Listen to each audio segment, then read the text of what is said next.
सभी दर्शकों को मेरा नमस्ते। परफेक्ट हेल्थ चैनल पर आपका एक बार फिर से स्वागत है।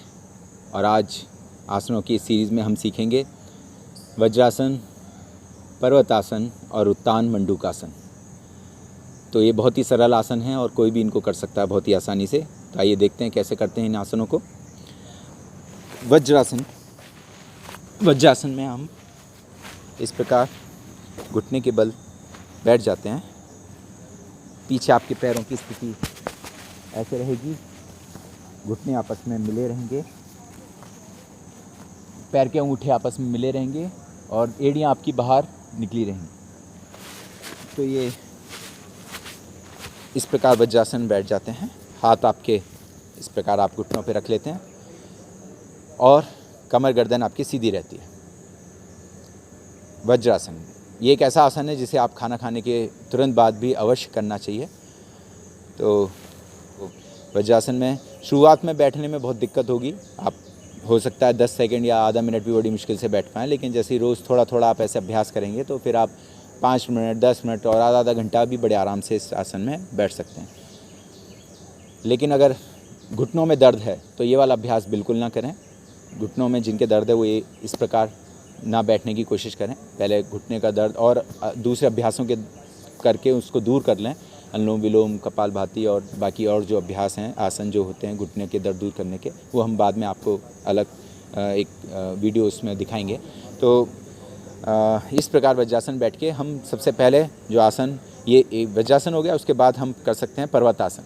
पर्वतासन के लिए दोनों हाथों को आपस में जोड़ लीजिए नमस्कार मुद्रा में और धीरे धीरे अपने हाथों को ऊपर की ओर उठाइए।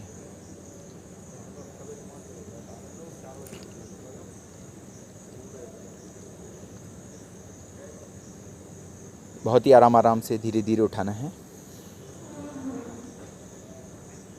और सिर के ऊपर ले जाकर अपने दोनों हाथों को रखिए। और उसके बाद फिर आसमान की ओर सीधा करते जाइए। कोहनी आपकी सीधी होती जाएंगी और जब आपका हाथ बिल्कुल सीधा हो जाए तब सांस भरते हुए ऊपर की ओर खींचना है। खींच कर थोड़ी देर रोक कर रखिए।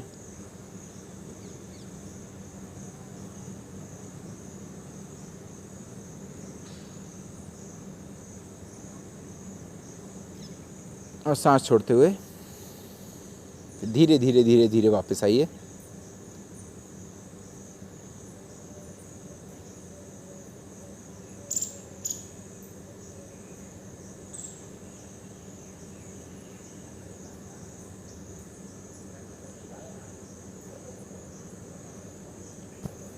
ये था पर्वतासन। पर्वतासन में हमारी जो पूरा शरीर का ऊपर का भाग है, कमर से लेके सिर तक का, ये पूरा भाग हमारा बहुत ज़्यादा स्ट्रेच होता है। तो कमर दर्द के लिए बहुत उपयोगी है, शोल्डर पेन के लिए भी बहुत उपयोगी है, नेक पेन के लिए भी बहुत उपयोगी है और आपके डाइजेशन के लिए भी बहुत अच्छा है।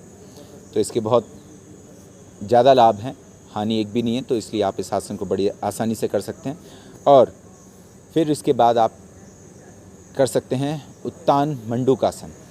उत्तान मंडूकासन के लिए पीछे से तो पैर आपके वैसे ही रहेंगे जैसे वज्रासन में बैठे थे, सिर्फ आगे से आपको अपने घुटनों को फैला लेना है इस प्रकार। दोनों घुटनों के बीच में आधा से 1 फीट का फासला। और फिर कमर गर्दन सीधी रखते हुए अपने दोनों हाथों को ऊपर उठाना है और अपने लेफ़्ट पाम को दाएं हाथ के हथेली को लेफ़्ट हैंड के शोल्डर पे रखना है और लेफ़्ट हैंड की हथेली को राइट हैंड के शोल्डर पे रखना है, ऐसे अपोजिट। और फिर कमर को और सीधा करने की कोशिश कीजिए।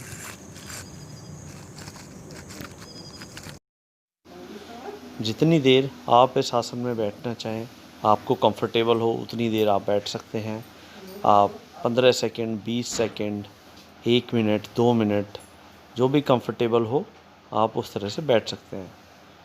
और जब आप बैठ लें, धीरे धीरे अपने हाथों को वापस लाइए और उसके बाद अपने हाथों को रख के नीचे ले आइए और आप वज्रासन में बैठिए और फिर आप बैठ जाइए। तो ये आज हमने 3 आसन सीखे और देखे कि ये किस प्रकार हमारे शरीर को बहुत ही ज़्यादा लाभ पहुंचाते हैं। वज्रासन बच्चे से लेके बड़े बूढ़े सब इसको बड़ी आसानी से कर सकते हैं, बल्कि बच्चों को तो स्पेशली इसे कराना चाहिए ताकि उनके घुटने मजबूत रहें, उनके पैर अच्छे रहें, उनका डाइजेशन अच्छा रहे। क्योंकि वज्रासन में हमारी जो पिंडलियां हैं पैर की वो दबती हैं, तो पिंडलियों के दबने से हमारा जो डाइजेशन है वो अच्छा रहता है। तो इसलिए वज्रासन खाने के बाद करना चाहिए, बहुत ही आवश्यक है।